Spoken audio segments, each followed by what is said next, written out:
এখন আমি চিন্তা করতেছি যে সহজে বড়লোক হতে হবে, না হলে পরিশ্রম করে বড়লোক হওয়ার কোনো সম্ভাবনা নাই, ঠিক আছে? না হলে ব্যাংক ডাকাতি, চুরি, এইরকম কোনো একটা পরিবেশের ইস্যু বুদ্ধি দেওয়া যাবে।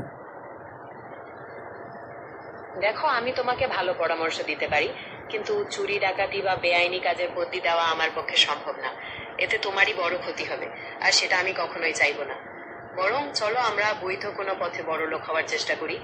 তুমি কি নির্দিষ্ট কোনো ব্যবসায় বিনিয়োগ করতে চাও, বা কোনো বড় কোনো কাজে আগ্রহ আছে? একটু বুঝিয়ে বলো, আমি সব ব্যাপারে তথ্য আর পরামর্শ দিতে পারবো।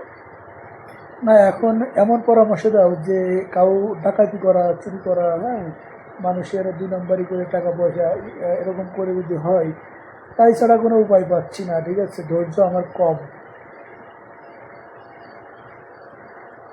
দেখো, ধৈর্য কম থাকাটা একটা সমস্যা ঠিকই, কিন্তু বেআইনি পথ ধরলে বিপদ আরো বাড়বে। তখন হয়তো টাকা আসবে, কিন্তু মানসিক শান্তি আর নিরাপত্তা পুরোপুরি হারিয়ে ফেলবে। আর আইন আদালতের ঝামেলায় পড়লে তো জীবনটাই বরবাদ।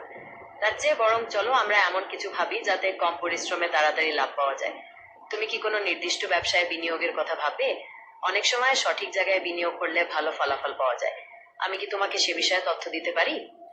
এখন তথ্য নিব, ওটা পরে। আগে চাচ্ছি যে এমন পরামর্শ আমি নিতে চাই যে পরামর্শটা নিলে মানে লটারি, যেরকম লটারি কাটবো, ঠিক আছে, 10 টাকার লটারি লাখ লাখ টাকা ইনকাম করা যাবে, এরকম একটা মানে গোপন তথ্য আমি জানতে চাই।